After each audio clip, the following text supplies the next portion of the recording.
आप सभी को राधे राधे, जय श्री कृष्णा। दोस्तों, लड्डू गोपाल की लीला कथा में आपका स्वागत है। आज की है लीला कथा भोपाल से दीप्ति जी ने हमारे साथ शेयर की है।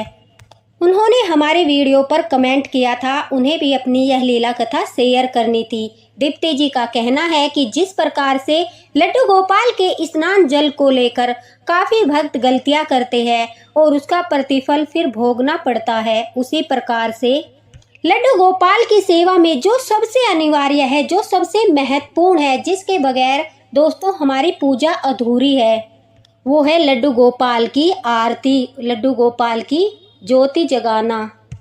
लड्डू गोपाल को स्नान कराने के बाद जब हम उनकी पूजा की थाली सजाते हैं तो उनके सामने दिया जलाते हैं। उसी दिए को लेकर दीप्ति जी कहती है, मुझसे बहुत बड़ी भूल हो गई थी और यह भूल जाने अनजाने में काफ़ी भक्तों से होती होगी। मैं इस लीला कथा के माध्यम से उसी भूल के बारे में बात करने वाली हूँ। दोस्तों, दीप्ति जी कहती है कि मैं लड्डू गोपाल को जब लेकर आई और घर में उन्हें स्थापित किया तो उनकी सेवा करने लगी। लड्डू गोपाल की सेवा करते समय कुछ नियमों के बारे में मैं अच्छी प्रकार से जानती थी, लेकिन कुछ चीज़ें होती है जो हमें गहराई से नहीं पता होता और जाने अनजाने में हमसे भूल होती है। और सही कहा है किसी ने, लड्डू गोपाल सिर्फ हमारे सखा रूप में या पुत्र रूप में ही नहीं विराजते, बल्कि वो हमारे गुरु के रूप में भी विराजमान होते हैं। अगर भक्त से कोई गलती होती है वो मार्गदर्शन अवश्य करते हैं, संकेत जरूर देते हैं। यह हमारे समझने के ऊपर होता है कि हम उनके संकेतों को समझ पाते हैं या नहीं समझ पाते। इसलिए हर लड्डू गोपाल भक्त को लड्डू गोपाल की सेवा करते समय दोस्तों ध्यान रखना चाहिए कि कहीं हमारे ठाकुर जी हमें कोई संकेत तो नहीं कर रहे। अब दीप्ति जी कहती है, लड्डू गोपाल की सेवा करते करते मुझे काफ़ी समय हो गया था, लेकिन मेरे लड्डू गोपाल शायद जागृत नहीं हुए थे। मैं हमेशा लड्डू गोपाल को स्नान कराने के बाद जब उनकी पूजा की थाली सजाती थी, उनकी थाली सजाने के बाद उनके सामने दिया जलाती थी। फिर मैं बार बार उस दिए को चेक करती थी कि क्या लड्डू गोपाल ने मेरी सेवा स्वीकार की, क्या लड्डू गोपाल ने मेरी पूजा स्वीकार की। अब आप भक्तों के मन में यह सवाल आएगा कि हम दिए से कैसे पता लगाए कि लड्डू गोपाल प्रसन्न है या नहीं है, उन्होंने हमारी पूजा स्वीकार की या नहीं की। तो दोस्तों, यह बात मैं आपको बता देती हूँ। दीप्ति जी ने भी यह बात शेयर की है।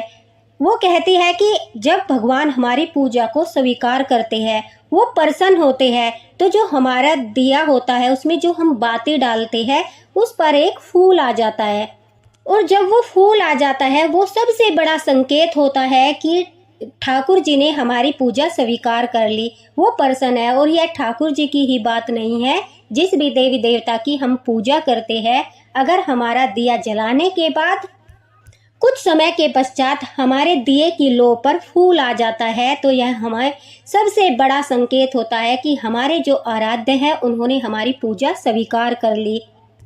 दीप्ति जी कहती है कि मैं बार बार पूजा करने के बाद यह देखती थी, 2 दिन में या 3 दिन में अगर रोज फूल नहीं आता तो 2-3 दिन में एक बार आपको आपकी ज्योत पर, आपके दिए पर फूल अवश्य दिखाई देगा। तब आप समझ जाना कि हाँ, ठाकुर जी प्रसन्न है। लेकिन दीप्ति जी कहती है कि काफ़ी महीने बीत गए, मेरी ज्योति की लो पर कभी भी फूल नहीं दिखाई दिया। साथ ही साथ अजीबोगरीब घटनाएं मेरे साथ होती थी। जब मैं ठाकुर जी की सेवा के लिए मंदिर में बैठती थी तो वहां पर बैठने के बाद जब मैं ध्यान लगाती थी तो अजीब अजीब बातें मेरे मन में आती थी। बाहर की बातों का ख्याल आता था, इधर उधर की बातें मन में आती थी, मतलब कि पूजा में ध्यान नहीं लगता था, मन भटकता रहता था, जो बहुत बड़ा संकेत है। जब हमारा मन ठाकुर जी के चरणों में बैठकर भी भटकने लगे, इधर उधर की बातों को सोचने लगे। कई बार आपने देखा होगा, जब हम पूजा करते हैं, ठाकुर जी के चरणों में होते हैं, तब बहुत सी बातें हमारे मन में आती है, इधर उधर की बातें आती है, तो इसे मन का भटकना कहते हैं। अब दीप्ति जी कहती है, जो एकाग्रता मन में होनी चाहिए वो नहीं हो पा रही थी। मतलब ठाकुर जी के पास बैठी हूँ, उनकी सेवा कर रही हूँ, फिर भी मन भटक रहा है, तो यह पूरा संकेत है कि उनकी कृपा नहीं हो रही, वो जागृत नहीं है। काफ़ी समय के बाद दीप्ति जी कहती है, मैं बहुत परेशान हो गई। हमारे घर में आर्थिक स्थिति भी अच्छी नहीं थी। मेरे हस्बैंड का जो व्यवसाय था वो भी अच्छा नहीं चल रहा था। काफ़ी सारी परेशानियों का सामना करना पड़ रहा था। अब मुझे लग रहा था लड्डू गोपाल घर में विराजित है, मैं ठाकुर जी की सेवा करूंगी, वो ही हमारे घर के स्वामी हैं, तो सब कुछ ठीक हो जाएगा। लेकिन लड्डू गोपाल को विराजित करने के बाद समस्याएं और अधिक बढ़ती जा रही थी। इसका मतलब यह नहीं है कि लड्डू गोपाल जो है वो अपने भक्तों का बुरा करते हैं। बस इसका मतलब यह है कि हम ठाकुर जी की सेवा में जो गलतियां करते हैं उसके कारण हमें उसका पुण्य नहीं मिल पाता, उसका प्रतिफल नहीं मिल पाता। और जब हमें लड्डू गोपाल की सेवा का फल मिलना शुरू होता है तो हमारे जीवन में खुशियां ही खुशियां आती है। और जब तक हमें उनकी सेवा का प्रतिफल नहीं मिलता, उनका आशीर्वाद नहीं मिलता, वो जागृत नहीं होते, तो दोस्तों घर में परेशानियां जो पहले थी वो ऐसी की ऐसी ही बनी रहती है। तो लड्डू गोपाल तो आने के बाद, जागृत होने के बाद हमारे लिए अच्छा ही अच्छा करते हैं। अब दीप्ति जी कहती है कि मैं ठाकुर जी के सामने दुखी होकर बैठ गई और उनसे प्रार्थना करने लगी, हे ठाकुर जी, मेरे साथ यह क्या हो रहा है? जाने अनजाने में अवश्य ही कोई भूल हो रही है, संकेत दीजिए, आप जागृत होइए और अपने इस भक्त पर भी दया कीजिए। मेरा मन भटक रहा है, वो अपने पथ से भटक रहा है। मैं आपकी सेवा में ध्यान लगाना चाहती हूँ, लेकिन यह कैसी नेगेटिव एनर्जी है जो मुझे आपकी ओर आकर्षित होने से रोक रही है, जो आपकी सेवा करने से रोक रही है। मुझे मेरी सेवा का प्रतिफल भी नहीं मिल रहा है। अब दीप्ति जी कहती है कि ठाकुर जी ने तो शायद मेरी प्रार्थना सुन ली थी और उन्होंने संकेत भी किया था, लेकिन मैं समझ नहीं पाई थी, क्योंकि अक्सर जब भी मैं ठाकुर जी के सामने दिया जलाती थी तो आरती करते करते कभी कभी मेरा दिया ठंडा हो जाता था और यह एक अशुभ संकेत होता है। दिए में कभी भी फूल नहीं बनता था और कभी कभी सौपन में भी मुझे दिया जलता हुआ दिखाई देता था और वो अचानक से बंद हो जाता था। जब वो दिया बंद हो जाता था तो मैं उसे उठाकर बाहर कचरे के डब्बे में फेंक देती थी। एक दिन मेरे साथ ऐसी घटना घटी जिसे सुनकर आप भी आश्चर्यचकित हो जाओगे। दीप्ति जी कहती है कि मुझे सौपन में दिखाई दिया जैसे मैं अपने मंदिर में बैठकर ठाकुर जी की आराधना कर रही हूँ, उनके सामने दीपक जलाकर उनकी आरती कर रही हूँ। अचानक से दिया ठंडा हो जाता है और मैं उस दिए को उठाकर कूड़ेदान में डाल देती हूँ। तभी एक छोटा सा बच्चा आता है, कूड़ेदान में से उस दीपक को उठाकर दोबारा से उसे प्रज्वलित करता है। यह देखकर मुझे आश्चर्य होता है कि यह बच्चा कौन है, लेकिन मैं ठाकुर जी का संकेत समझ नहीं पाई और बार बार वही गलती दोहराती रही। दीप्ति जी कहती है, अक्सर जब मैं शाम के समय लड्डू गोपाल की आरती के लिए पूजा थाली सजाती थी तो जो सुबह की पूजा थाली होती थी उसमें जो दिया होता था उसमें बाती बाकी बच जाती थी। उस बाती को मैं उठाकर डस्टबिन में डाल देती थी। साथ ही साथ पूजा के जो फूल होते थे, पूजा की जो मतलब कि जली हुई बातियां होती थी, ठाकुर जी के सामने चढ़े हुए फूल होते थे, काफ़ी चीज़ें होती थी, वो सारी एक जगह इकट्ठा करके मैं अपने डस्टबिन में डाल देती थी और यह रोज का मेरा क्रम था। अब दीप्ति जी कहती है कि ठाकुर जी तो संकेत भी दे रहे थे और मार्गदर्शन भी कर रहे थे, लेकिन मैं मूर्ख समझ नहीं पाई। काफ़ी परेशान होने के बाद हमारे यहाँ पर चतुर्वेदी जी ज्योतिष आचार्य है, मैं उनके पास गई और उनसे पूछा कि गुरुजी, मेरे साथ काफ़ी समस्याएं चल रही है। मैंने लड्डू गोपाल को घर में विराजित किया है और ठाकुर जी को विराजित करने के बाद उनकी तो जो कहते हैं कृपा दृष्टि प्राप्त होती है, लेकिन मेरा तो मन पूजा में लगता ही नहीं। अजीब अजीब बातों का ख्याल मन में आता है। जब भी मैं पूजा करने बैठती हूँ तो कभी भी मुझे यह अनुभूति नहीं होती कि मेरे लड्डू गोपाल जागृत है। साथ ही कई बार मेरा जोत का दिया जो है वो ठंडा हो चुका है, जिससे मैं काफ़ी घबरा जाती हूँ। और साथ ही साथ आज तक मेरी जो लड्डू गोपाल की ज्योति है, जो दिया मैं लगाती हूँ, उस पर कभी भी फूल नहीं आया, जिससे कि मुझे आभास हो हाँ लड्डू गोपाल मेरी पूजा से प्रसन्न है।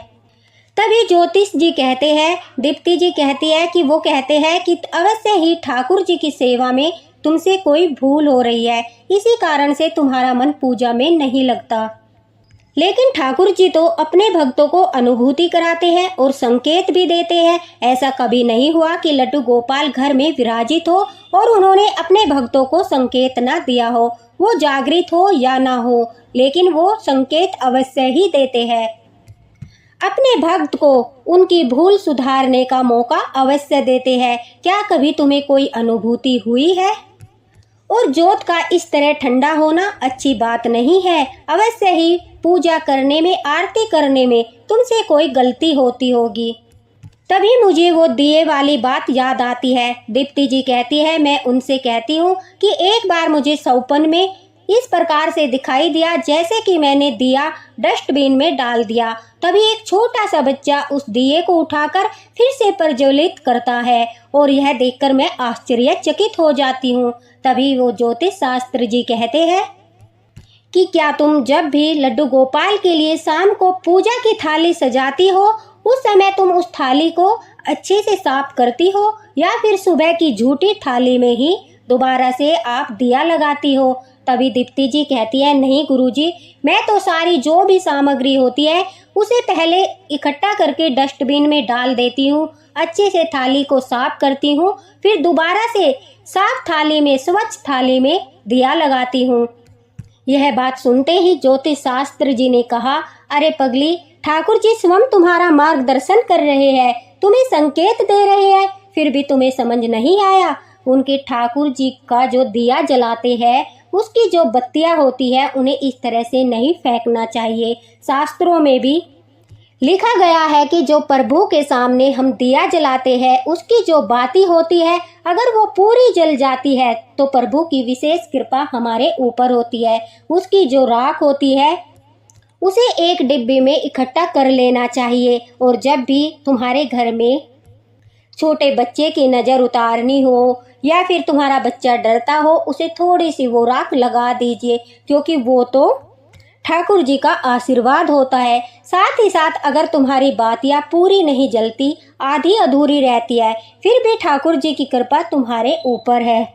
उन सारी बातियों को एक पात्र में इकट्ठा कर लेना चाहिए और 11 दिन तक लगातार इकट्ठा करने के बाद 11वें दिन उन बातियों को एक दिए में रखकर जलाकर पूरे घर में उनकी धूमनी देनी चाहिए और फिर उन्हें ऊपर छत पर ले जाकर रख देना चाहिए। जब वह बातियां पूरी जलकर ठंडी हो जाए, उनकी राख को गमले इत्यादि में डाल देना चाहिए। अगर गमले इत्यादि नहीं है तो फिर उन्हें कहीं भी इकट्ठा करके रख लीजिए और फिर कहीं भी बहते जल में उन्हें विसर्जित कर दीजिए। कूड़ेदान में बत्तियों को डालना, दिए की बाती को डालना बहुत बड़ा अशुभ संकेत है। इससे हमारे घर में नकारात्मक ऊर्जा बढ़ती है, ठाकुर जी की कृपा नहीं होती, मन अशांत रहता है। क्योंकि जब हम ठाकुर जी के सामने दिया जलाते हैं तो उसमें उनकी शक्ति प्रवेश करती है। उस शक्ति के कारण ही हमारे दिए पर